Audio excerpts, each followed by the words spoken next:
You've probably seen it. That 20-year-old Skyline or Supra rolling off a container, paint gleaming, interior pristine, odometer showing some suspiciously low number. Most people chalk it up to Japanese culture, meticulous owners, maybe even something in the water. That's part of it. But the real reason Japanese used cars look like they've been stored in a climate-controlled museum has less to do with national character and more to do with a government-mandated inspection program that makes neglect financially painful. It's called Shaken, and it's arguably the biggest reason the Japanese used car market looks the way it does. Most countries have some version of vehicle inspection, safety checks, emissions tests, the usual hoops. Japan took that concept and turned it into something so thorough, expensive, and predictable that it changed how people own cars. This isn't a quick once-over. Shaken happens every 2 years for most cars and checks everything from brakes and emissions to whether your wheels stick out too far. It costs enough that a lot of owners would rather sell the car than pay for it. And it's not just the inspection. The real bite is what comes with it. Vehicle weight tax for the next cycle, compulsory liability insurance, inspection fees, plus whatever parts or repairs the car needs to pass.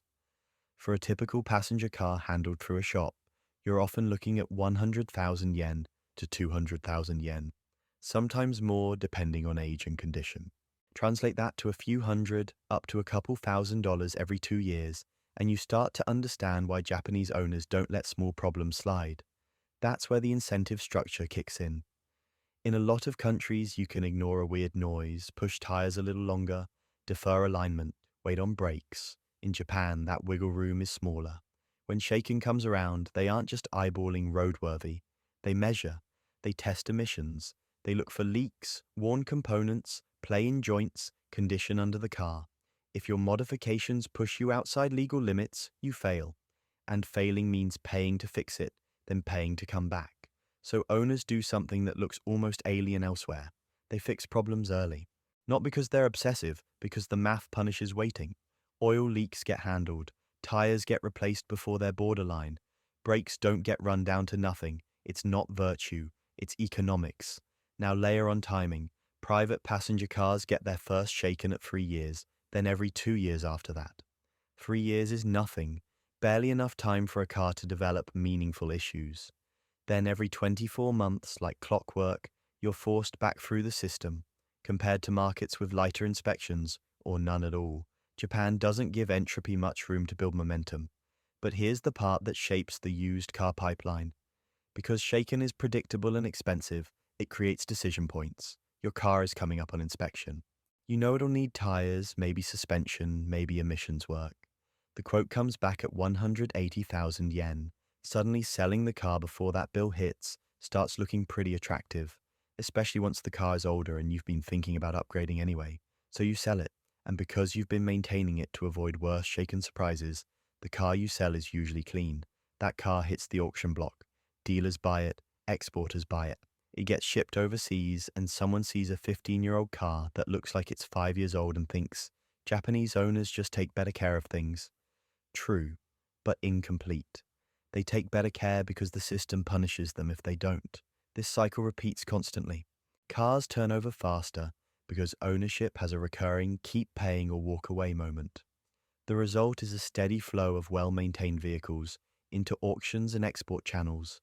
That's why you see so many JDM imports with surprisingly low kilometers. Why interiors often look barely worn. It isn't luck. It's policy creating behavior, creating supply. And there's another side to this system, modification culture. When rules are strict, people get strategic. You buy a car, you want to lower it, change the exhaust, fit wider wheels. In many markets, you just do it. In Japan, you're immediately calculating whether those mods will survive inspection. Ride height too low, fail. Exhaust too loud, fail. Wheels past the fenders, fail. So a common strategy becomes reversibility. Keep stock parts, swap back for inspection, then swap again after. It's not dishonesty, it's navigation. The rules don't ban modification. They ban modified cars from passing. That's why so many exported JDM cars come with boxes of original parts. Those parts weren't sentimental. They were insurance. It also shapes what gets popular. Adjustable, bolt-on, Reversible mods thrive. Permanent body changes are rarer unless the owner is committed to living outside the inspection system. Zoom out and you can see the machine working. Millions of owners face the same 2-year calculation. Enough decide selling makes more sense than paying, and the auction system stays flooded with cars that were maintained because neglect is expensive. Exporters notice. The word spreads. Japanese auctions become known as the place to find clean examples of cars that would be clapped out elsewhere. None of this is perfect. Cars still slip through with issues. Some owners do the bare minimum. Some inspections get gamed. It's a system, not magic. What it does do is tilt the averages hard toward maintenance over neglect. So even a random auction car has better odds of being solid than a random car from a market without that pressure.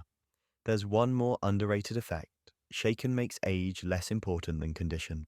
A 15-year-old car that's passed multiple inspection cycles has had multiple chances to fail.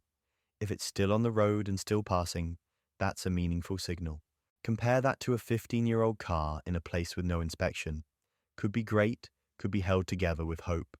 You don't know, so when people say Japanese owners take better care of cars, they're half right. The other half is structural. Japanese owners face penalties for neglect that many owners elsewhere never encounter. Culture plays a role, but the culture exists because the structure enforces it. That's what clean JDM really means. Not flawless, not magical. It means neglect gets filtered out more aggressively, and cars get pushed into the export pipeline before they're worn out. A 20-year-old Japanese market car can show up overseas looking suspiciously good because the system made that outcome predictable. So the next time you see an impossibly clean Japanese import, remember, it's not mystique. It's a biennial inspection program that makes maintenance cheaper than neglect, creates recurring decision points that push cars into auctions before they get tired, and shapes an entire ownership culture around one simple question. Is paying for the next cycle worth it?